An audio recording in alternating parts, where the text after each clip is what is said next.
Los invitamos entonces definitivamente a tomar ubicación definitiva, si es que vale que así sea la redundancia. Silenciar equipos celulares para dar paso entonces a esta mesa técnica número 2, segunda instancia de expositores. El tema: actores del sistema, propuestas para la sustentabilidad. ¿Sí? En la coordinación de la presente mesa se encuentra el doctor Gabriel Leverstein, como así también el licenciado Eduardo Spitzer, el doctor Mario Lugones y el contador Claudio Velocopit. Doctor Leverstein, tiene usted la palabra. Bienvenido. Bueno, buenas tardes a todos o buenos días a todos. Gracias por estar, por venir rápido. Este año, en esta crisis del sector, decidimos invitar a para que nos planteen sus diferentes visiones otros sectores del sistema. Como saben, en la Argentina hay un laboratorio del doctor Hugo Sigman, que no puede estar presente y por eso vino el doctor Spitzer, que es el medicamento que está sustituyendo importaciones de medicamentos de alta complejidad.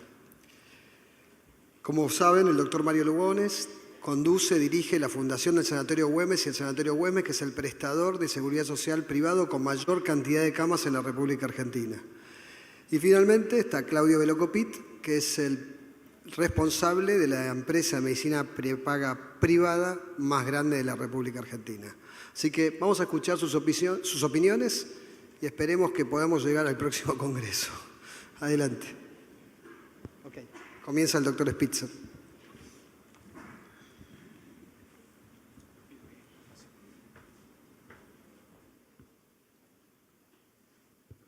Buenos días. Antes que nada, agradecer la participación, la invitación. Claramente no soy el doctor Sigman, pero bueno, voy a tratar de hacer el mejor uso de mis capacidades para poder representarlo. El doctor ha redactado una nota que paso a leerles. Queridos amigos, he sido invitado a participar como expositor, pero me encuentro en España. He querido acompañar a mis colegas en este panel escribiendo el texto que se les leerá a continuación. Hoy nos encontramos en un momento de desarrollo de la ciencia en el que nuevos recursos terapéuticos dan esperanza para curar o mejorar enfermedades tales como el cáncer, la artritis reumatoidea, enfermedades hematológicas, autoinmunes y muchas más. La gran mayoría de estos descubrimientos han sido realizados por universidades y luego licenciados a grandes compañías o startups que a su vez lo han licenciado a otras empresas.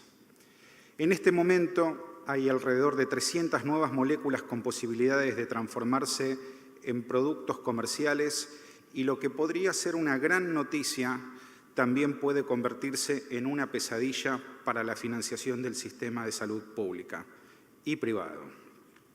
Esto sucede tanto en países de vía de desarrollo como países desarrollados, y en nuestro país tendrá un altísimo impacto. Todo esto es debido a que el costo de estos medicamentos oscila entre los $600.000 y $700.000 por año, y todas estas moléculas poseen patentes de exclusividad al inventor por más de 20 años. Es por esto que no se presenta un escenario de competencia y hay muy bajas posibilidades de reducción de precio durante la existencia de estas patentes. Las patentes tienen la finalidad de que el descubridor pueda amortizar su inversión en investigación y desarrollo, obtener beneficios, distribuirlos a sus accionistas y seguir reinvirtiendo en la adquisición de nuevos descubrimientos de universidades o de sus propios grupos de investigación. Algunos países no comparten este criterio y para enfermedades que afectan a grandes poblaciones otorgan licencias obligatorias, lo que significa que otra compañía puede lanzar el producto a un precio mucho menor, pagando un royalty a la compañía tentora de la patente. Esto ha facilitado la adquisición de muchos productos y recientemente en la región se ve con los tratamientos de la hepatitis C. La gran mayoría de estas nuevas moléculas prometedoras son biológicas. Han copado el ranking de uso a nivel mundial. 6 de las primeras 10 drogas de uso son biológicas y con un altísimo costo. Ahora bien, sucede que en muchos países, aun cuando se terminó la patente de estas moléculas, no aparecen opciones de menor costo, en el caso de los biológicos llamados biosimilares. ¿Qué ha sucedido? Son múltiples factores, pero vamos a recalcar los principales. Las compañías que tienen la exclusividad han logrado demorando su introducción mediante la manipulación a la comunidad médica y tratando de influir sobre autoridades regulatorias, muchas veces lamentablemente con éxito. Y también se han dedicado en infundir miedo a los pacientes, justificando riesgos en el uso terapéutico, inclusive diciendo que no curan o hacen daño. Les voy a dar ejemplos muy concretos. El primero es de nuestro país.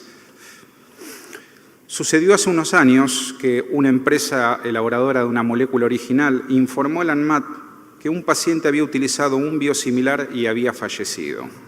Esto entró en el sistema de farmacovigilancia, se reportó y la compañía que desarrolló el biosimilar hizo la investigación pertinente, concluyendo que era una difamación. Por ende, se llevó a realizar una denuncia penal. La justicia investigó y sancionó penalmente a los responsables de esta compañía que había hecho la denuncia falsa. Los sancionados apelaron y perdieron en todas las instancias, quedando firme su imputación penal. Veremos qué sucederá con esa gente. En otros países es muy particular ver asociaciones médicas que tienen sede en la misma dirección legal de empresas multinacionales que desarrollan productos originales. Luego van a eventos, a conferencias de prensa, anunciando que estos productos no curan o matan, sin ningún tipo de evidencia. En más de algunos países, las compañías que desarrollan originales también critican el modo en el cual las agencias reguladoras aprueban esos productos y tienen el atrevimiento de darles instrucciones de cómo proceder para la aprobación de una nueva molécula. Inclusive solicitan copia de información confidencial. En muchos países también aparecen casualmente procesos de judicialización por parte de médicos o pacientes solicitando que se cancele o retire el producto biosimilar. En el caso de las sustituciones, una práctica muy criticada por las compañías que desarrollan moléculas originales, hay varios países como Noruega que tomaron el asunto a tratar. El gobierno noruego hizo el primer estudio financiado por un sistema de salud en el cual se switcheaba un tratamiento con un anticuerpo monoclonal para el tratamiento de enfermedad de artritis reumatoidea por un biosimilar y han logrado con total éxito demostrar que la sustitución es posible sin verse perjudicado el paciente. Ahora, ¿por qué se pretende demorar a los biosimilares? Si un producto vende mundialmente 5.000 millones de dólares, y ya son varios productos que venden esa cifra, cada día en la demora del lanzamiento de un biosimilar significa 13 millones de dólares. Para poner en contexto, en nuestro país, si un producto vende 100 millones de dólares por año, y ya son varios, cada día de demora significa 300.000 dólares, cada semana 2.1 millones de dólares, cada mes casi 9 millones de dólares, y ustedes pueden seguir haciendo la cuenta. Cada día de demora del biosimilar es mucho dinero. Muchos amigos de la industria, dueños de medicinas prepagas que hace años me llamaban solicitando el desarrollo de un biosimilar porque sus costos operativos eran inviables, debo decir que al día de hoy, con opciones terapéuticas, no han podido introducir esos productos en sus compañías. Hoy algunos me llaman pidiendo fabricar un medicamento que vale más de $500.000 al año y probablemente cuando lo hagamos su introducción no sea la esperada. Creo que son víctimas de aquella frase de Goebbels, miente, miente, que algo quedará, ya que no tienen plena confianza en el producto biosimilar ni en el criterio de la ANMAT. En cambio, veo mucha más decisión en obras sociales, en el IOMA, en el PAMI. El PAMI, que también incorpora con decisión a los biosimilares, luego, lamentablemente, aplica un descuento bastante discriminativo hacia los productos biosimilares, dando un descuento de 17 a 24 puntos versus la molécula original. En lugar de premiar al biosimilar, y más aquellos que tienen fabricación nacional, que por competencia obliga a bajar el precio de las moléculas originales, se lo castiga comparativamente. Y esto también sucede con moléculas sintéticas. Voy a darles un ejemplo. Hemos desarrollado un producto que tiene un costo de 88% de descuento versus moléculas equivalentes originales y se le otorga un descuento del 46% a la molécula original y al nuestro el 63%. ¿Por qué se atenta contra la rentabilidad? Existe un proyecto del Ministerio de Salud Pública, Obras Sociales y Ministerio de Industria que incentiva y premia la producción real en Argentina de empresas de cualquier nacionalidad. Fabricación real, no meras importaciones. Si este proyecto realmente fuera implementado, se estimularía muchísimo la producción, se desarrollarían más productos, bajarían los precios y generarían fuentes de trabajo.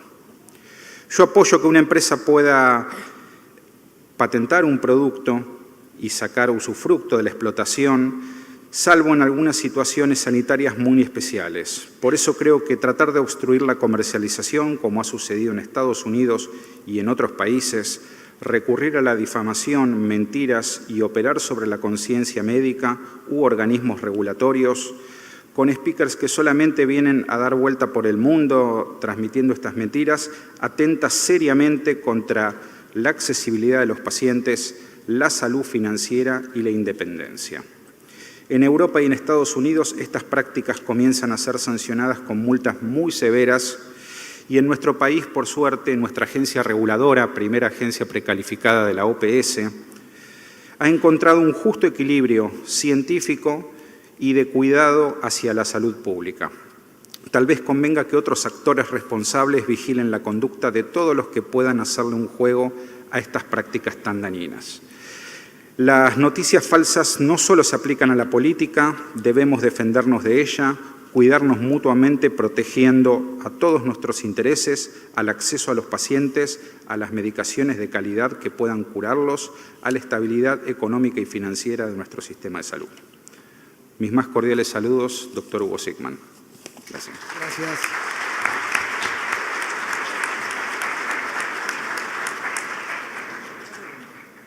Bueno, muchas gracias. Vamos a escuchar al doctor Mario Lugones. ¿Cuántas camas tiene el sanatorio? 640. Decilo fuerte. 640. Queremos saber. Gracias. Gracias. Bueno, gracias a los organizadores por la invitación. Gracias al doctor Hugo Magonza que no pudo venir, por eso estoy acá. Así que me van a escuchar a mí, se van a perderlo a Hugo, que realmente habla mucho mejor que yo. Yo soy más práctico, más directo. Hugo es una persona mucho más política que yo. Pero lo siento, me tocó a mí. Lo siento por ustedes. La verdad, nosotros... yo tengo un cosito. Gracias. Me dijeron que no tocara esto, que se iba a apagar. Justamente lo hice.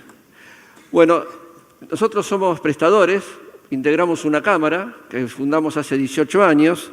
La fundamos porque en ese momento pensábamos que no había una cámara que nos representara. Las cámaras que habían fundamentalmente buscaban tener contratos a través de esas asociaciones. Nosotros pensábamos que los contratos deberían ser de los prestadores, por lo cual creamos esta cámara que se llama CEPSAL.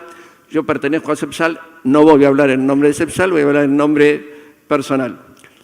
Y para empezar a hablar me gustaría traer una reflexión que es parecido a algo de lo que dijo Gabriel cuando abrió una hora más tarde, porque llegó tarde la jornada. Qué bien que estábamos cuando decíamos que estábamos mal. Hace 3 meses decíamos que estábamos mal cuando estábamos firmando la paritaria. Y la verdad, qué bien que estábamos comparado con lo que estamos hoy. Estamos en la Argentina. A mí me hubiese gustado poder decirles que el sanatorio estaba bárbaro, estaba floreciente. En el mes de agosto habíamos batido todos los récords en cantidad de internados, en cantidad de egresos, en cantidad de cirugías, en cantidad de pacientes atendidos en el shock room o en la guardia. Y hoy les tengo que decir que eso es cierto, pasó, pero que no sabemos cuánto perdimos. cuando podamos conseguir cobrar lo realizado en el mes de agosto, no te rías, no sabemos cuánto hemos perdido. Y la verdad que vivimos en un país que se llama Argentina y que ustedes todos saben lo que pasó en los últimos meses, 2 meses. Uno de los problemas que a nosotros nos tocó muy de cerca es el valor del dólar. Yo no voy a hablar del dólar porque evidentemente hay gente que está mucho más capacitada que yo para poder hablarlo, pero no es lo mismo tenerlo a 28 que tenerlo a 42, ¿verdad? Así que hoy decir cuánto es el valor real del PMO es no saber, es una incertidumbre porque no tenemos nada real, nada concreto. Es real el valor, pero no lo podemos comparar porque no sabemos lo que va a pasar la semana que viene, si va a subir o si va a bajar. El otro problema es qué nos pasó a nosotros. En el penúltimo trimestre, entre julio y septiembre, los medicamentos nos aumentaron el 45%, los descartables el 51%. Esto está hecho en base a 150 artículos comprados y con recompra en el mismo periodo. Si lo traigo del 1 de enero al 30 estamos en octubre, a fin de septiembre, los medicamentos nos aumentaron el 56% y los descartables el 96%. Vuelvo a repetir, qué bien que estábamos cuando estábamos mal. ¿Y esto por qué? Porque era lo que nos pasaba en junio, cuando estábamos con Marcelo y otras cámaras discutiendo las paritarias. Nos parecía que estábamos firmando una cosa inviable. Sigue siendo inviable, imposible, un número astronómico. Y hoy hablábamos con Claudio hace un rato, vamos a tener problemas dentro de unos meses, porque este número, por lo que todo está previendo, se quedó atrás. Así que estamos para nosotros en un momento de crisis, pero no es la única. Yo me acuerdo que en el año 75 tuvimos el Rodrigazo. Yo en ese momento era médico asistencial, trabajaba en la unidad coronaria del Güemes. No me acuerdo qué pasó, sé que fue un shock terrible, que nos dieron de sopapos por todos lados, pudimos salir adelante. En el año, al fin del gobierno de Alfonsín, vino la hiperinflación. En ese momento ya tenía un proyecto que era Praxis Médica y estábamos asociados con el Sanatorio Anchorena para desarrollar todo lo de cirugía cardiovascular. Y me acuerdo de que para operarse la gente venía con una bolsa, con los descartables y el oxigenador. Y nosotros facturábamos todos los viernes y la pensión y los honorarios y se cobraba durante la semana siguiente. Pero no fue la última.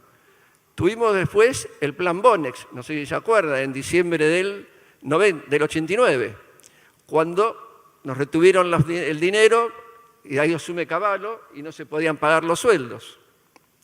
Pero seguimos. ¿Cuál fue la que siguió después? Dije 90. El efecto, nos tocó también muy de cerca porque fue en el año 98, cuando la crisis rusa, vino el plan tequila, el efecto tequila, después la crisis rusa, y nos tocó muy de cerca porque fue en agosto, el 17 de agosto de 2018 fue.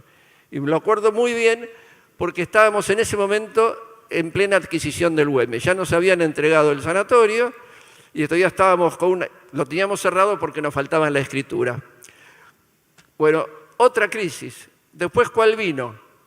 La de la Alianza, la del 2001. Y seguimos en crisis. Después tuvimos la del 2008. Y ahora estamos en otra crisis.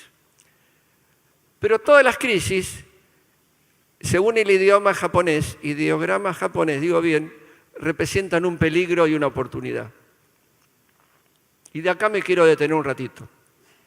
¿Qué es el peligro? Es quedarnos sin hacer nada. Oportunidad es ver qué es lo que está pasando y ver cómo podemos hacer para salir entre todos hacia adelante. Yo soy prestador y necesito que los financiadores y nosotros trabajemos juntos. Ustedes tienen un rol, nosotros tenemos otro. Ustedes tienen que, y nosotros tenemos que ayudarnos mutuamente para ver cómo resolvemos este problema y qué cosas podemos seguir adelante. Y me acuerdo que en esas crisis sirvieron para que hubiera cambios en el sector. Por ejemplo, en alguna de esas crisis, ahí lo tengo mi amigo Jorge, de FEMECA, que se acordará que ellos manejaban todo el ambulatorio de la Capital Federal de las Obras Sociales. ¿Te acordás? Bueno, en una de estas crisis, al ver los números, al ver lo que se gastaba en la atención primaria, lo que se llamaba atención primaria en ese momento, una obra social, que fue la primera de todas, porque después siguieron en cadena, resolvió retirarle a una obra social muy cara a mis sentimientos. Resolvió quitarle todas las consultas a FEMECA y organizarlo de manera distinta. Y después siguieron otras obras sociales porque era una cosa imbancable. Si ahora que hay computadores y hay sistemas, no se controla, se imagina en ese momento que no había nada, no se sabía cuántas consultas veía cada médico, a quién veía, cuántas veces veía un paciente por mes, era una cosa, una bola que crecía y crecía, por la cual había que pararla. Y esto sirvió para que alguna obra social empezara a plantearse cómo el sistema tendría que cambiarse. Nuestro sistema de salud es médico-céntrico, gira alrededor del médico. El médico es un señor que está en un trono, al cual va el paciente, le dice, me pasa esto, el médico saca una lapicera, le dice, haga tal cosa y vuelva, vaya para acá y vuelva. En Cava, en la ciudad de Buenos Aires, hay 33 hospitales, 42 centros de salud y 38, no sé qué nombre tiene lo otro, pero que están relacionados con centros de salud. Si ustedes entran a la página de la ciudad van a ver que más o menos se hacen 10 millones de consultas por año. Es un número que más o menos se mantiene constante. En los 42 centros, más los otros 38, que no recuerdo el nombre en este momento, se hacen 260.000 consultas. ¿Por qué? Porque el sistema es médico-céntrico. El paciente tiene que ir ahí, tiene que ir al hospital, hacer todos los trámites, volver. Hay obras sociales que han desarrollado policonsultorios, donde el paciente va, no tiene que gastar en viaje, tiene todo resuelto. Estoy hablando fundamentalmente de la seguridad social, ¿no? Que es el nicho donde nosotros nos manejamos. No estoy hablando de los pacientes de Claudio ni de los pacientes de OSDE, porque tienen otro perfil y todos se manejan de manera distinta. Pero para el perfil de nosotros nos manejamos, se han desarrollado policonsultorios y como tienen un volumen muy grande, pueden tener alta tecnología donde va desde la simple consulta a una consulta a un CAI, un centro de atención inmediata, si está programado, o hasta hacerse a una videoscopía. Eso empezó todo en algún periodo de crisis, porque ese grupo vio, o esa obra social vio, para dónde tenía que ir. Y acá es lo mismo, acá hay que empezar a ver para dónde tenemos que ir. Porque si no vemos para dónde tenemos que ir y no somos sinceros entre nosotros, tenemos que ser sinceros y tenemos que saber por dónde se escurre la plata. Porque la plata del financiamiento, no voy a repetir lo de aquel libro Salud para Todos por el mismo dinero, porque no era tan así, después la historia vimos que no era tan así. Pero hay dineros, hay plata que se va y que no le agrega valor al sistema. Eso hay que cortarlo. Estoy de acuerdo, me parece perfecto lo de las licitaciones. Nos ayudan los prestadores. ¿Por qué? Porque como muy bien dijo Casinotti hace un rato, elimina intermediarios del mercado. Yo les diría valijeros. Hay muchos valijeros que tenemos que buscar la manera de determinarlos. Y no todos son valijeros. Con Claudio le mandé, estaba afuera hace poco, y lo estuve hablando con otras personas, con la gente de las distintas cámaras. En la provincia de Buenos Aires hay un proyecto de colegio de enfermería de la provincia de Buenos Aires, con el cual lo que están buscando es generar una nueva caja donde las enfermeras tengan que asociarse, pagar, tener una cuota. Como los colegios médicos. Ustedes saben que en la provincia de Buenos Aires, si yo estoy en una región, tengo que pagar la matrícula, el seguro en esa región, pero si quiero trabajar en otra región, tengo que volver a pagar todo lo mismo. Esa misma persona, ese mismo médico, pero tiene que pagar 2 veces. Es inconcebible que pase esto. Ustedes saben, me acuerdo que la primera vez que lo dije fue en Misiones en el 2000, que para poder entrar a trabajar una persona, aparte de médico, aparte de trabajar de médico, tiene que ir al colegio médico y poner una plata por arriba de la mesa, por supuesto, para que lo dejen facturar y a su vez le hagan el débito después. Esos son dineros que salen del sistema, que no le dan ningún valor al sistema, no redunda para nada y tenemos que entre todos buscar la manera de cortarlos. Ustedes saben que hay obras sociales que entre el 4 y el 5% de la facturación que le corresponde a los prestadores se lo da a una asociación de clínicas. Dinero que no le sirve, vuelvo a repetir, no va a los prestadores, a ningún tipo de prestador, por ningún tipo de práctica médica o nada que vaya en beneficio ni del financiador ni del paciente. Ahí me interesa más el beneficio del paciente. Me interesa que el financiador esté bien, por supuesto. Por eso lo digo. Lo digo porque ahora vamos a tener que volver a discutir paritarias.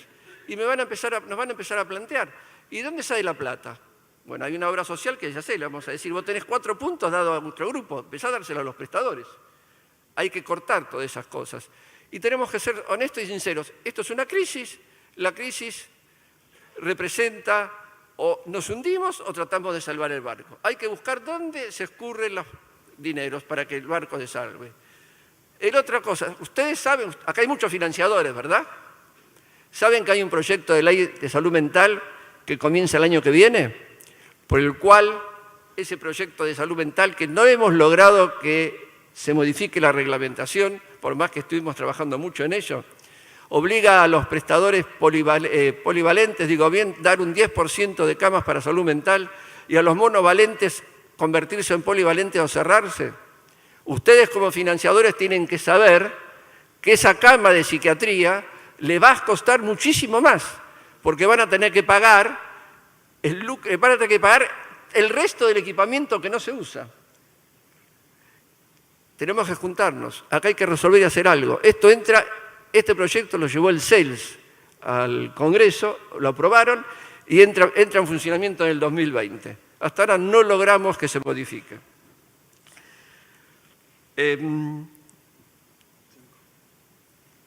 5 minutos.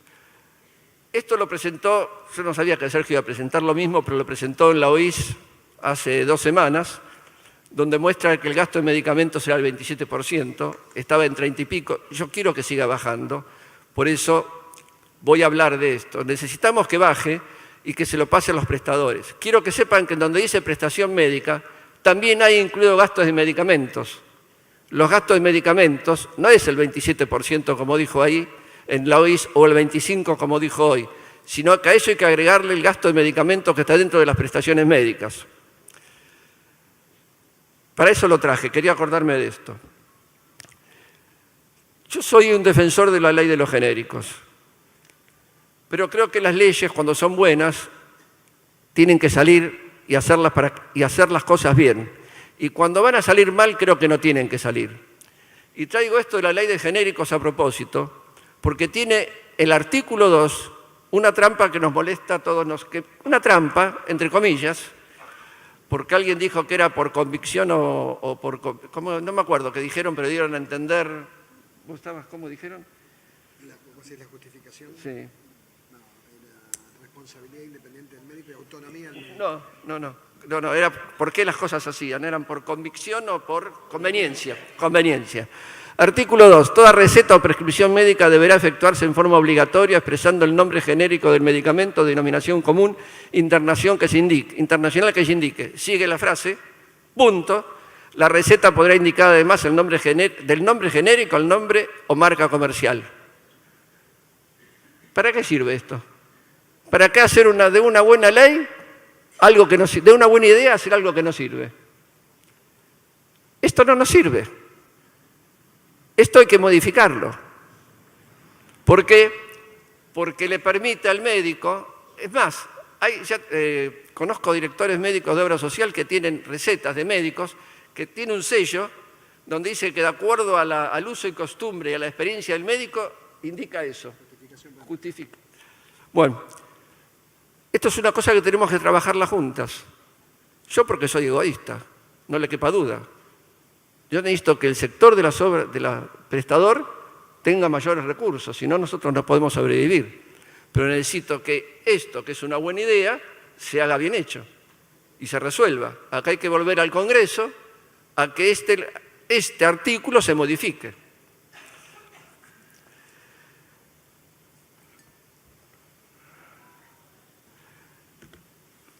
Acá hay muchos financiadores, ¿verdad? Hay financiadores. Por las caras, yo muchos los conozco y sé que hay. Y ustedes saben que la inflación en salud está relacionado con el aumento de expectativa de vida. Y el aumento de expectativa de vida, en general, está relacionado gracias a las nuevas tecnologías o a los nuevos medicamentos. Yo empecé en el 72 a hacer cardiología en el Güemes. Se nos morían a los 45, 50 años. Luis, que sabe bien porque decía cirugía cardiovascular o vascular, se nos moría, hacía un infarto y se morían. Gracias al desarrollo tecnológico, esa gente hoy, primero se retrasan los infartos, cuando tiene un infarto se le puede hacer un estudio, una hemodinamia, se le coloca un stent. No se muere, progresa la enfermedad, porque no se cura, progresa la enfermedad. En X tiempo, otra vez otro episodio coronario, otra vez stent, otra vez sigue tirando. Pero con cada procedimiento, o con cada dolor, con cada episodio, el paciente va muriendo, se le va muriendo alguna zona del miocardio, por lo cual ese miocardio se va distendiendo, va haciéndose una miocardiopatía. Ese paciente tiene 2 o 3 episodios que le colocan el stent, termina una miocardiopatía dilatada. Las miocardiopatías dilatadas que vienen con arritmias, las arritmias, ¿cómo se solucionan? O con marcapasos, porque hacen bradicardia, o con desfibriladores, porque hacen fibrilación auricular. Y después se sigue dilatando, ¿y qué viene? El trasplante cardíaco. Y ya les aviso a ustedes, financiadores, que después de eso, ¿qué viene?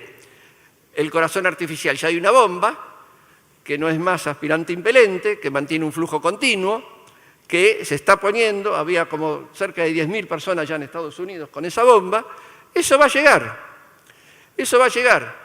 Y el problema es que las enfermedades crónicas no transmisibles, la obesidad, yo hablo del corazón porque era cardiólogo, también hay la obesidad, la hipertensión o la diabetes, todas terminan en lo mismo, con problemas cardíacos o con problemas renales. Ustedes, financiadores, ¿cómo siguen a los pacientes diabéticos? ¿Tienen control de los pacientes diabéticos? Yo necesito que tengan el control. A mí, el prestador, me tienen que decir, decime todos los pacientes diabéticos que tuviste este mes, todos los nuevos. Y a ustedes, cuando van a buscar las tiras, le tienen que buscar la manera de tabularlos, de seguirlos, y que no pierdan la adherencia. Necesitamos que hagan eso, porque esto va a ser la nueva crisis. Esto va a venir para adelante. Hay sistemas informáticos que hacen eso. Yo no lo tengo, ustedes son, pero necesitamos que ustedes, los financiadores, lo hagan. Si ustedes no lo hacen, estamos preparando la nueva crisis, la tienen ahí. No va a ser ni el gobierno que viene, ni el otro, ni el dólar, ni lo que sea. Va a ser una crisis por las enfermedades crónicas no transmisibles que terminan en lo mismo. Voy redondeando. Redondeo con la agencia, entonces. Así como dije antes que la ley de genéricos era una buena idea que terminó mal, yo pretendo que la agencia salga. Es una buena idea y no quiero que termine mal. Primero, es una idea que se vendió al principio para que se acababa la judicialización. Ya le he dicho, es mentira. Y tal como está escrita, la aumenta. ¿Por qué? Porque si el ANMAT interviene primero, el ANMAT dice que esto entra al mercado. Si después de la agencia dice que no lo cubre, ese medicamento ya está en el mercado. ¿Qué es lo que está haciendo el INVIMA en Colombia? Parece que todos buscamos cosas de Colombia, porque David también habló de lo mismo. Colombia dice que antes de que el INVIMA o el ANMAT de allá le diera el registro sanitario al medicamento, el Instituto de Evaluación de Tecnología en Salud tendría que evaluar el medicamento para analizar su valor terapéutico. Luego, con resultados en mano, el Ministerio de Salud le pondría un precio. En este momento estamos peor, porque en la Comisión de Salud están hablando de que el ANMAT intervenga antes, durante o después. Las cosas tienen que ser claras para que quede claro, valga la redundancia. Si no, está todo oscuro. ¿Qué necesitamos nosotros para salir de la emergencia? Alberto Abad, las 2 veces que estuvo en la FIP, cuando nos reuníamos con él, nos decía de que si no se cambiaba, no se ve, ¿no? Porque yo no lo veo. Si no se cambiaba la mentalidad y el sistema nuestro, por más que saliéramos de la emergencia, que el año que viene se sale de la emergencia, vamos a caer en 6 u 8 meses en lo mismo. Nosotros estamos pidiendo, tenemos 2 propuestas, o ver cómo es que el IVA lo podamos usar para pagar cargas sociales, o ahora que la legislatura dijo de que los hoteles pueden ser para swingers o para o para tríos, que nos autoricen a hacer para personas, para una sola persona. Y nosotros le ponemos salas ambientales, le ponemos como si fuese un sanatorio, como si fuese una hemodinamia, pero necesitamos solucionar eso, chiste aparte. El IVA es un grano muy grande que se nos está escapando a nosotros y es plata que se pierde.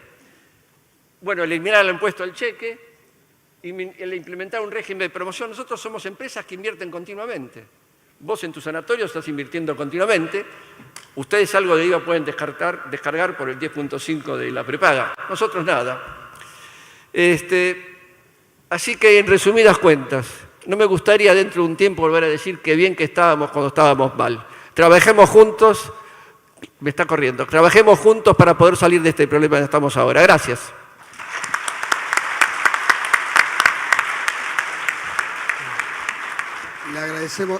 Le agradecemos el entusiasmo al doctor, pero vamos a estar peor seguro. Adelante, Claudio.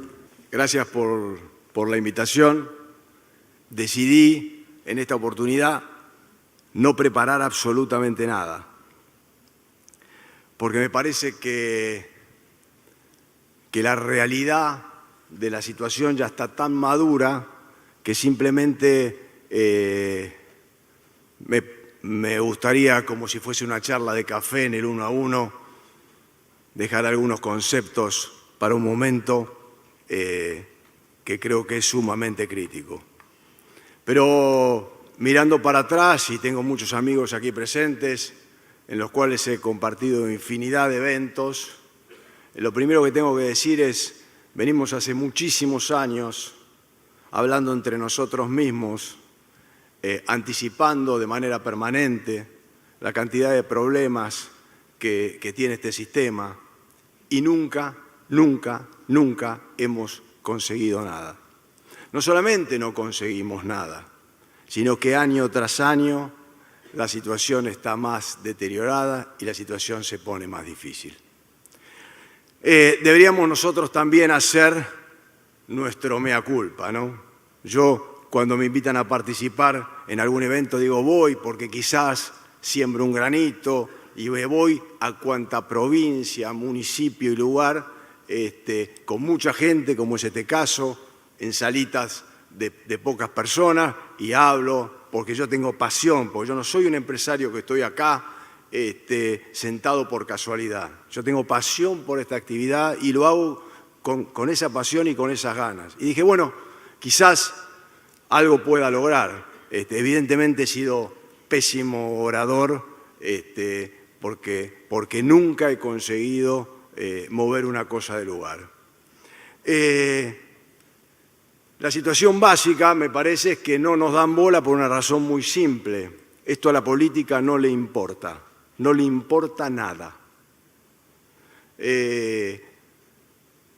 Realmente en cada caso, en cada designación de ministros, secretarios que han estado pasando, con el máximo respeto que le puedo tener a todos en los últimos años, gobiernos actuales, gobiernos anteriores, todo ha sido la nada misma. Se sientan, flotan, dan grandes disertaciones y no cambian nada. Este es un sector que no consigue nada. Y creo que una de las bases es que nunca, y quizás esta es la primera vez que me invitan del sector de las obras sociales a participar de manera directa, es que siempre hemos creído desde el sector privado y desde las obras sociales que estaríamos en veredas opuestas, ¿no? Que nuestros intereses y nuestras cuestiones no van de la mano, y nos equivocamos, ¿no? Y esta es la realidad. Los problemas de costos, que es la base, los problemas de cobertura, que es la base del sistema de salud y de las problemáticas que tenemos, nos afecta a todos y nos va a llevar puesto. Si nosotros no somos capaces de generar nuestro propio lobby pesado y con fuerza, este sistema termina mal para todos. Y yo les invitaría a reflexionar, a aquellos que les interesa, a aquellos que no están flotando, a aquellos a los que no les interese estar manteniendo su puesto para calentar la silla, cobrar sus honorarios, sino a aquellos que tengan un interés más allá, que se preocupen por un sistema de salud para adelante, justo, equitativo, que nos pongamos las pilas en cambiar las cosas. Esto así no camina.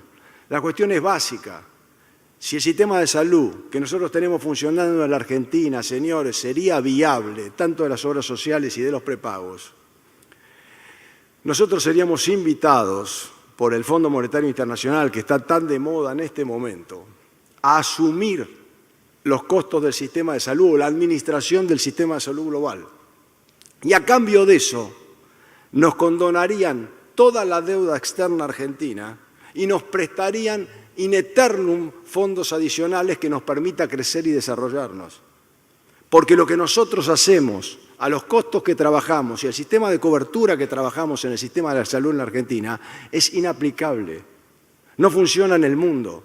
¿Cómo puede ser que nosotros nos creamos, o las autoridades de turno se crean, que nosotros somos tan vivos que somos capaces de poder? ¿Ustedes se creen que nosotros somos más vivos que los americanos, que los italianos, que los franceses, que los alemanes, que los uruguayos, que los brasileros, que los chilenos? Acá estamos los vivos del mundo. No seamos hipócritas, esto es falso. Acá hay 70% de la gente que nos encargamos nosotros y hay 30% de la gente que se caga muriendo por un sistema que es inequitativo. Y esto es lo que está sucediendo en la Argentina hoy y nadie dice nada. Y por eso hacen con el sistema de salud lo que quieren y nadie nos llama.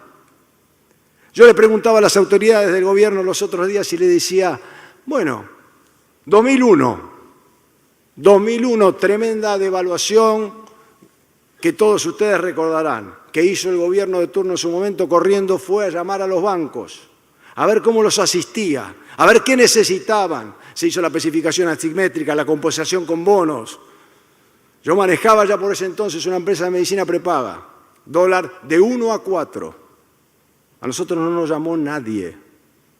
Y tuvimos que seguir comprando medicamentos y enfrentando prestaciones y no nos llamó nadie.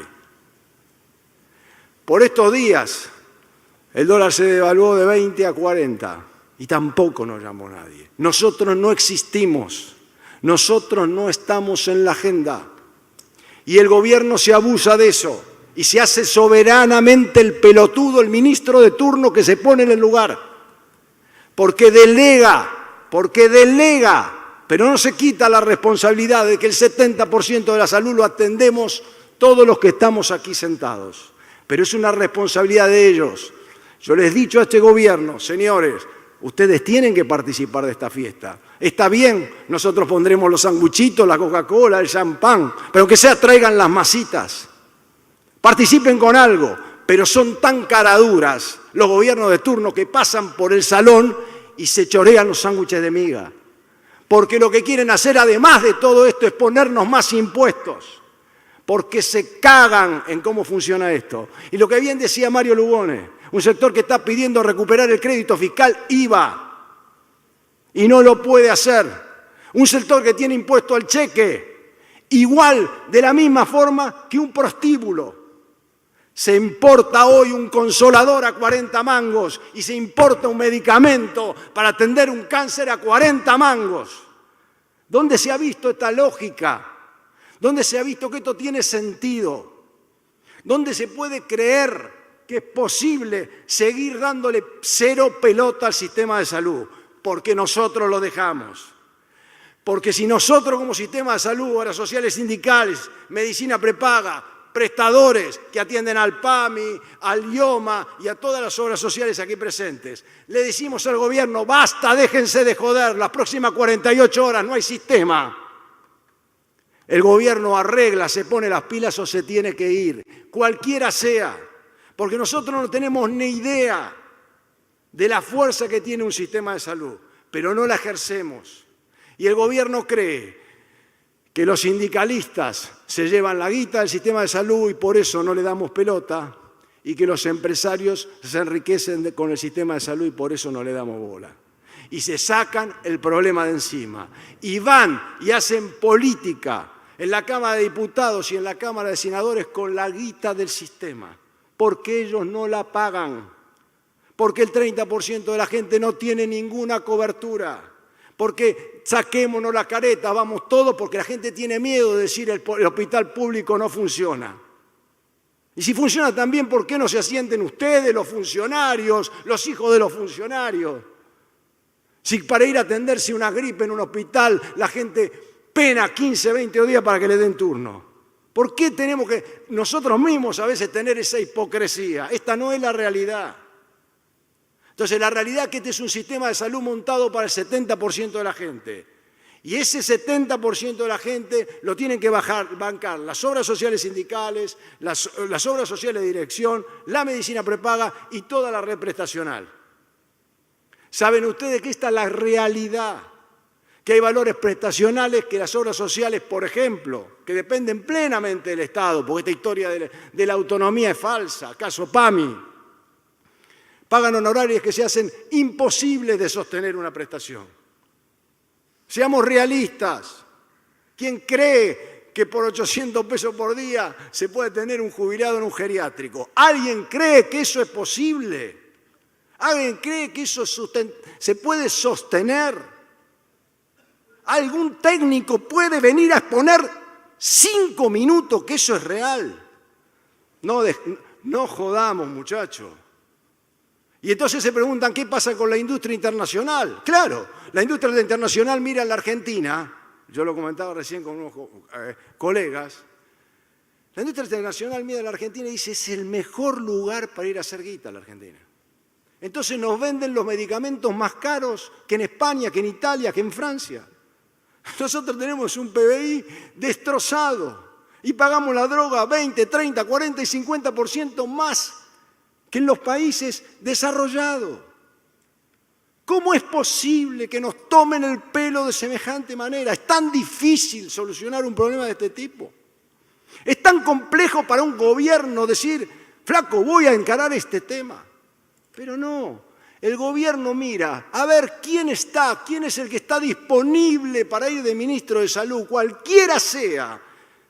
Y no quiero calentarme de más porque después se van a enojar conmigo, pero yo tengo pensamientos muy concretos al respecto. Yo no los respeto, pues yo voy a respetar el día de mañana que venga un ministro y diga, acá hay que cambiar, flaco. No acá hay que flotar. El que viene a flotar viene a romper los huevos. Acá no se puede flotar, acá hay que cambiar. Este sistema tiene que ser cambiado, tiene que ser refundado porque se va a refundir. Y cuando el sistema se refunda, el 70% de los argentinos que hoy tienen buena cobertura van a pasarla como el culo y esa es nuestra responsabilidad dirigencial. Dejémonos de joder, hay que gritar en cuanto lugar sea posible, porque tenemos razón, porque no hay discusión. Porque cuando yo le he dicho a los diferentes gobiernos, al anterior, por ejemplo, que yo me llevaba particularmente mal, vengan a discutir en un debate televisivo cuestiones al costo de salud si ustedes son tan vivos. Y ahí se acababa la discusión, porque nosotros no mentimos, porque estamos diciendo la verdad. Tenemos que salir del concepto de pensar que esta es una picardía de un empresario privado que quiere llevar más agua por su molino y ganar más guita, o una picardía del gremialismo que quiere manejar una caja más grande. Esto es un problema de costo. A mí me llama la atención que los grandes economistas que tenemos que hablan de cualquier cosa y hacen grandes disertaciones en diferentes lugares, no se pongan a pensar y no se le ocurra una idea tan genial, que es ir a vender nuestro modelo de salud al mundo y llenarnos de plata. Pero no lo hacen porque saben que no es cierto. Y nosotros sabemos que no es cierto. Y esto no funciona. Entonces, no discutamos más. No planteemos más cuestiones que ya sabemos. No podemos ni llegar a discutir lo que es la inflación médica. En la Argentina no se ha podido discutir en los últimos 30 años lo que es la inflación médica. Esto no es un problema del contexto de la Argentina de hoy. Argentina sacala, ponela en un estado de equilibrio, ponele un dólar equilibrado, sacale la inflación, ponele en un estado normal y este sistema se va a fundir igual, muchachos. El sistema hay que cambiarlo. Es imprescindible que nos demos todos cuenta que hay que cambiarlo porque no lo vamos a poder financiar ni unos ni otros. Y no podemos ser tan sonsos como aquel pibe que se estaba cayendo del piso 43 y cuando iba por el 22 le preguntaban ¿y cómo van? Y por ahora vamos bien. Nosotros tenemos que saber que esto es un tren bala que se va directo a chocar con una montaña. Entonces paremos con esta pelea porque la pelea la hacemos entre nosotros, la discusión en el sector nuestro es todos los días con prestadores que se quejan, si cobran de más, si cobran de menos. Yo les digo todos los días y no me creen.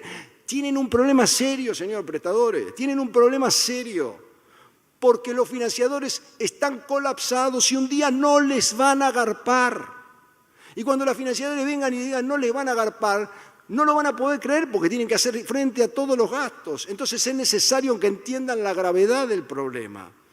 En este barco estamos todos, prestadores, financiadores privados, obras sociales sindicales, obras sociales municipales, provinciales, estamos todos metidos arriba de este barco.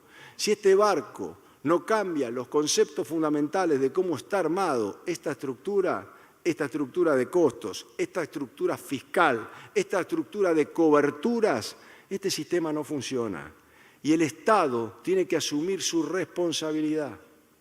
El Estado con el gobierno actual o con el gobierno futuro. Nosotros tenemos que ser capaces de generarle al Estado el hecho de entender que el 70% de la población que se atiende hoy en el sistema de obras sociales y medicina prepaga lo hace por delegación. Y lo dice muy claro la Constitución, por delegación. No pueden sacarse la responsabilidad de encima, no pueden mirar al costado.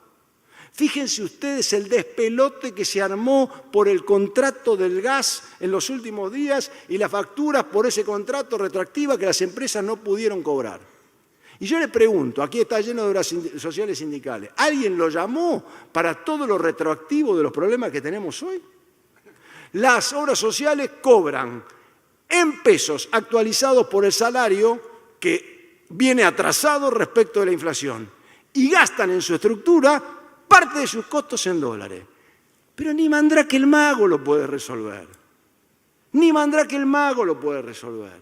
Y la realidad es que es simple, es de matemática, desde 1 más 2, 4. Entonces el gobierno tiene que llamar y decir, bueno, ¿cómo hacemos? ¿Le damos un dólar diferencial? ¿Le bajamos tal impuesto? No tiene sentido. La presión fiscal que tiene el sistema de salud es la misma presión que tiene cualquier actividad de las más privadas y lujuriosas del mercado. No tiene sentido. El Estado, cuando quiere salir por estos días, fíjense, por estos días estamos discutiendo nosotros en la capital federal un proyecto ya aprobado de aumento de los ingresos brutos. Entonces, fíjense la moral de un gobierno liberal que considera la actividad privada importante. Entonces, el gobierno ha decidido que les va a subir los ingresos brutos. No les es suficiente con cobrarle a los contribuyentes los impuestos que le cobra. Tomarse a cambio de eso que los contribuyentes decidan hacer su propio esfuerzo de pagar una empresa de medicina prepaga de su bolsillo y no gastarle en los hospitales públicos. No siendo suficiente con ese esfuerzo que está haciendo el contribuyente, dice, no, nosotros además queremos que nos garpes a nosotros más. Es una locura y lo están planteando para que entre en vigencia el 1 de enero. Quiere decir que puede plantearse cualquier cosa contra el sistema de salud porque el sistema de salud no existe, no reacciona. Reacciona en reuniones entre nosotros que hacemos catarsis, que nos calentamos, que decimos que todo es un desastre y nadie nos da pelota. Llevemos esto a la realidad, planteemos un sector de fuerza, unamos cámaras, agrupaciones, gente que se quiera incorporar y digamos hasta acá llegamos. Planteemos cosas claras, sin buscar ventajas, sino cosas objetivas, que todos nosotros y todos aquellos que sepan de cómo funciona el sistema de salud saben claramente que esto es así. Nadie puede discutir que esto es así. Esto es matemática, muchachos, la ley de gravedad no se discute. Entonces, apurémonos, porque la pregunta que se harán ustedes es, bueno, ¿tendremos también entonces la posibilidad de estar con este nivel de discusión? Por ejemplo, que a mí me tocó participar los próximos 25 años, otros 25 años más. Lamentablemente no. ¿Por qué? Porque la aparición de las nuevas tecnologías monoclonales, etcétera, etcétera, etcétera, hace que la virulencia de la velocidad de la inflación médica para los próximos 3 años sea explosiva. Entonces, como eso ya lo sabemos, y ustedes tienen que saber ya que hay 300 drogas nuevas a aprobarse en los próximos 24 meses a 36 meses, eso van a fulminar el sistema si nosotros no tomamos los temas anticipadamente. Entonces tenemos que reconvertir, tenemos que trabajar y tenemos que fundamentalmente plantear cuál es nuestra realidad. Lo tenemos que hacer porque es nuestra obligación de dirigente, porque el 70% de los argentinos se atienden con nosotros. 70%. Entonces nosotros no podemos ser cómplices, como es el Estado, de cagarse en el 30% restante. Nosotros tenemos que defender al 70% nuestro. Y para defenderlo hay que decir la realidad tal cual es. Nada más.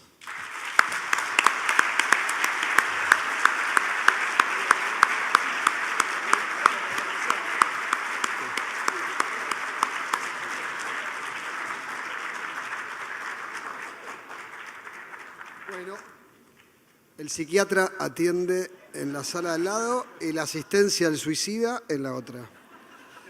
Antes de empezar, mientras ponen la presentación, quiero aclarar 2 cosas, porque hubo un secretario de Estado y un superintendente, y como yo llegué tarde, que se encargó de decir Luis varias veces, dijeron 2 cosas que la verdad es que, como ya alguien dijo malas palabras, yo puedo decirlas también, me hinchan las pelotas, chicos. Cuando el superintendente dijo que poca gente se lleva mucha plata del sistema de reembolsos, menos mal, porque en el mundo, y en todo el mundo, son pocos enfermos y muchos sanos. Si no, no tendríamos un sistema. Y cuando el secretario de Salud dijo que gastamos mucho, yo les puedo contar que la medicina prepaga en la Argentina es más barata que en cualquier lugar donde existe medicina prepaga y que las obras sociales dan un servicio más barato que el sistema público. Así que tiene que hacer un poquito de introspección e ir a las reuniones del COFESA y ver por qué gastan tanto en los hospitales públicos, el sistema público de salud. Porque si todos los argentinos tuvieran obra social o todos los argentinos tuvieran prepaga, sobraría dinero. El otro día nos contaba una anécdota que en la ciudad de Buenos Aires podrían contratar para todos los habitantes de la ciudad, por el presupuesto que se gasta en los hospitales públicos, un plan de medicina prepaga, y no el más bajo. Bueno, tratando de contar alguna cosa y resumir un poquito lo que estamos escuchando, porque esta crisis es distinta, traté de pensar... ¿Con cuál se aprieta? ¿Vos qué te explicaron? En un concepto un poquito distinto sobre respecto a la sustentabilidad del sistema. Pensé, para charlar un cachito con ustedes, sobre resiliencia sanitaria. El concepto es prácticamente el mismo que el de la resiliencia individual, pero creo que la sustentabilidad del sistema no va a pasar por repetir los mismos caminos, sino por ser resilientes. La resiliencia de las organizaciones, y esto es el sistema de salud de los sistemas, tiene que ver con la capacidad que tiene, no solo para hacer resistencia a un problema, es lo que proponía Claudio, sino reaccionar, adaptarse, transformarse, capear el temporal, pero siendo diferentes, cambiar lo que estaba dicho antes, entender una nueva realidad. La historia es detectar la crisis, como venimos gritándolo hace bastante, pero además de resistirnos a que eso no pase, cambiarlo. Y cambiarlo, les voy a dar una serie de conceptos en los que creo que deberíamos reunirnos en esa organización supra organizaciones financiadoras o prestadores para ver cómo lo podemos cambiar. Yo lo que creo es que la crisis ya llegó. O sea, ya no tenemos forma de tener el transatlántico. Y esta crisis es grave. Hace mucho tiempo que no teníamos una crisis que llevaba el 15% del presupuesto. 15% del presupuesto más una tasa de interés de más del 70% implica que cada 4 meses no vamos a pagar un mes. A ver si entienden. Vamos a llegar a fin de año con 2 meses de atraso de pagos. No va a haber forma de evitarlo. Vamos a buscar vueltas y hoy ya la gestión, lo vivo, lo inteligente, lo piola, los sistemas no reducen el costo porque estamos raspando el fondo de la olla. Creo que deberíamos dejar de depender de la oportunidad que tienen los funcionarios para tomar decisiones en acercar el financiamiento en situaciones trascendentes. Nosotros no podemos esperar que se le ocurra a un secretario de salud cuándo va a financiar la nueva ley de cobertura de la dislexia. Porque el problema nuestro no es que se cubra la dislexia, porque yo quisiera que se cubran todas las enfermedades existentes, incluso hasta las que todavía no existen. El tema es que eso se paga con algo, porque ellos lo que pretenden es que con un sándwich, con una feta de jamón, hagamos 2 sándwiches con media feta. Y eso no es un sándwich de jamón, esos son 2 medios sándwiches. Deberíamos entender que el PMO no existe más, que nosotros hacemos cálculos sobre lo que gastamos, pero como PMO no existe, porque no hay límite. ¿Alguno piensa que hay algo que no hay que cubrir? Y aquello que pensamos que no hay que cubrir, después un juez se encarga de decirnos que lo tenemos que cubrir. Y si no lo hacemos rápido, que tenemos que ir presos. Creo que tenemos que resistirnos a las persecuciones penales. Yo he tenido un juicio penal por no dar una cobertura. ¿Dónde existe la historia de por qué un medicamento como el Nusinersen, un medicamento que en 6 países de Europa ya dijeron que no se cubre, que en Inglaterra el NICE dice que no se puede cubrir y dice que no es conveniente, que el precio del año de vida ajustado por calidad equivale a 100 productos brutos de la Argentina por cada año? Entiendan que la Organización Mundial de Salud recomienda 1 a 3, en enfermedades huérfanas 10. Estamos hablando de 100. Y tenemos que responder penalmente a un juez que dice que se lo demos a una persona que además está respirada, que es justo a la que no deberíamos dárselo, y no hay tiempo para explicarlo. Creo que deberíamos resistirnos al concepto de amparo se siga banalizando. El amparo salvó un montón de vidas cuando no cubríamos. Pero hoy usar un amparo para decir que la cuota de una escuela es baja, que el traslado tiene que ser individual, es una ridiculez. El mismo sistema de justicia debería pensar cómo hacer para no banalizar un concepto tan importante. También tenemos que entender que la gente quiere la innovación. O sea, entender que las personas que son cubiertas no quieren tener la innovación y pensamos que está mal, es una doble moral, porque nosotros cuando nos enfermamos queremos la innovación. Deberíamos empezar a pensar que la gente no piensa en el sistema de salud nunca y cuando le toca quiere lo mejor. Lo único es que deberíamos empezar a pensar que la gente tiene que entender que lo tiene que pagar.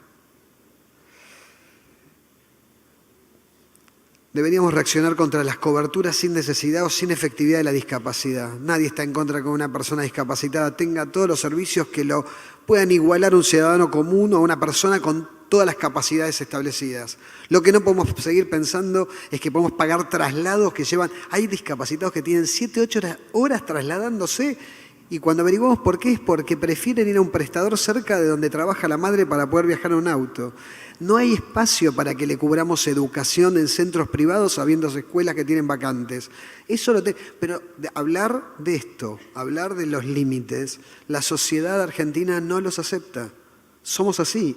Si no nos vamos a juntar y vamos a plantear resilientemente un nuevo modelo, vamos a desaparecer como cobertura.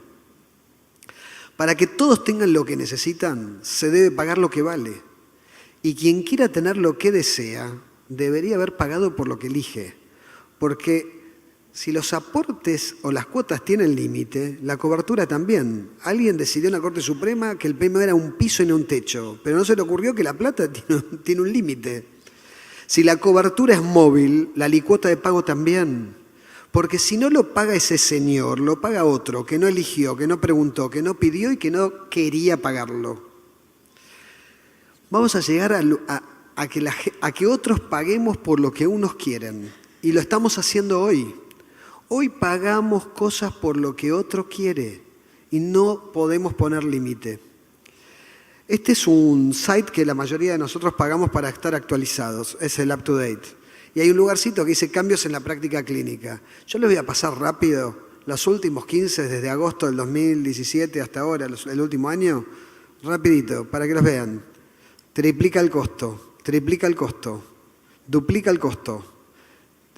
Este lo puede decuplicar, y es un medicamento espectacular, decuplicar 10 veces el costo del tratamiento anterior. Todos los demás triplican o cuadruplican el costo. Todos. Y lo peor de todo es que nadie mira que esto es independiente de lo que significa el dólar, la inflación, esto se agrega. Mafalda ya decía que contra la normalidad no hay tratamientos. Lo más probable es que nosotros vamos a tener que cubrir la normalidad también. Para terminar un poquito con la injusticia, esa es la evolución del salario mínimo del empleado, el aporte a la obra social por beneficiario de aquel trabajador que tiene el salario más bajo de comercio versus la cuota del monotributista. A ver si podemos mirarlo.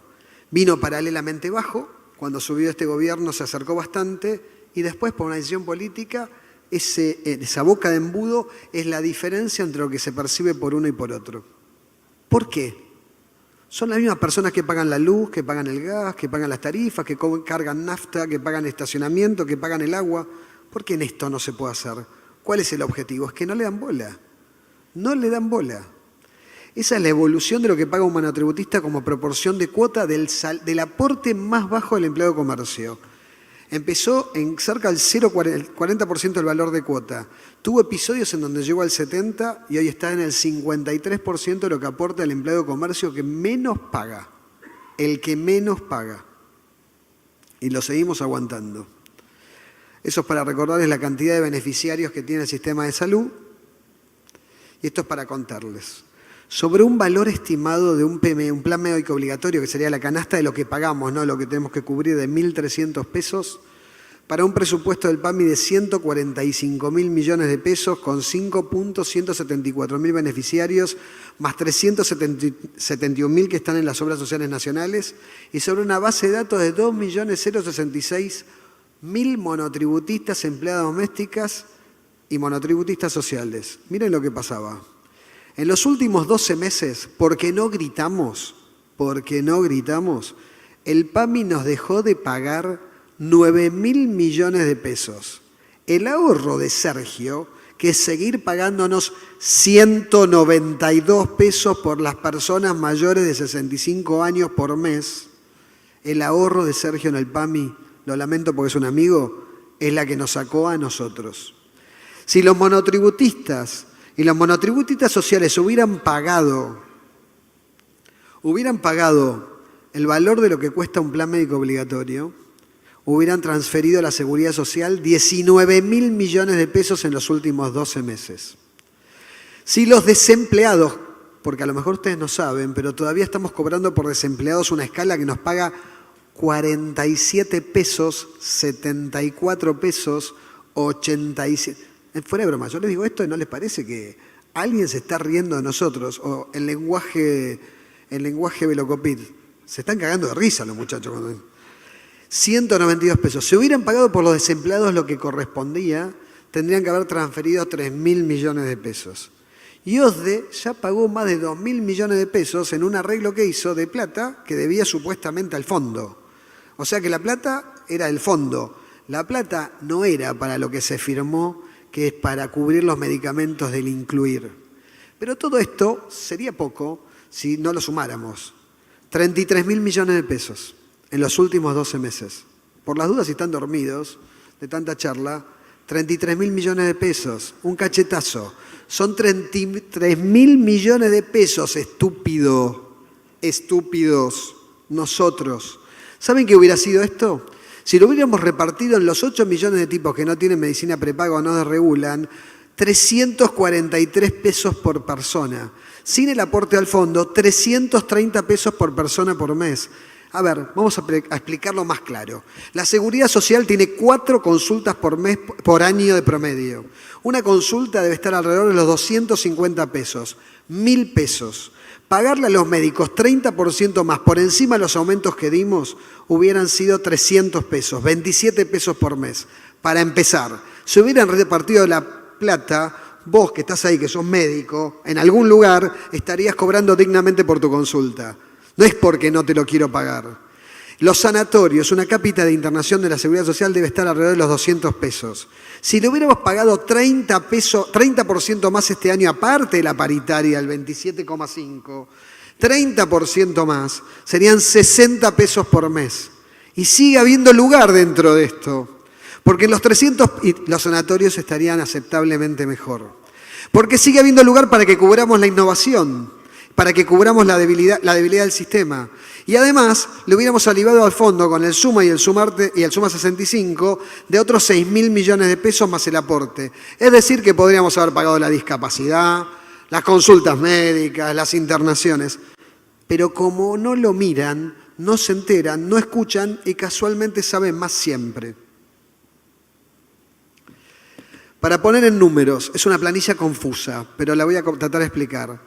A su derecha van a ver proporción de gente que es monotributista a una obra social. 1%, 2%, 3%, 4%. Y hacia la derecha, diferentes meses en los últimos años, ¿qué proporción del aporte del empleado de comercio que menos paga, pagó un monotributista? 0,4, 0,5, 0,6, 0,7, 0,8, 0,53.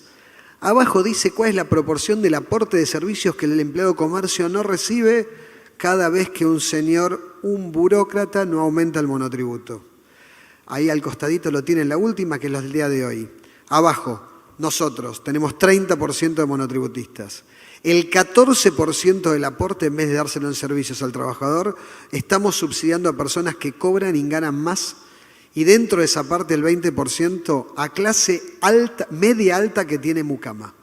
Estamos haciendo barato el pago de salud de la mucama. Total, no nos juntamos para hacer lío. Creo que a partir de ahora va a haber que rezar por el paciente y por el sistema de cobertura. No es un chiste.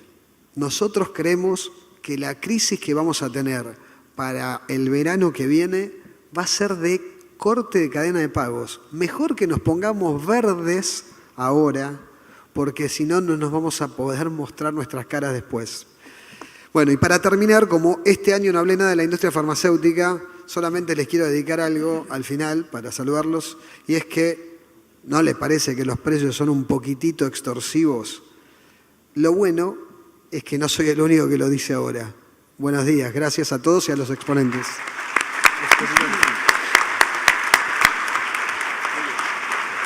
De esta manera damos por cerrado la mesa técnica número 2, actores del sistema, propuestas para la sustentabilidad. Agradecemos al doctor Leberstein, por supuesto, su participación, como así también al licenciado Eduardo Spitzer, al doctor Mario Lugones y al doctor Claudio Velocopit.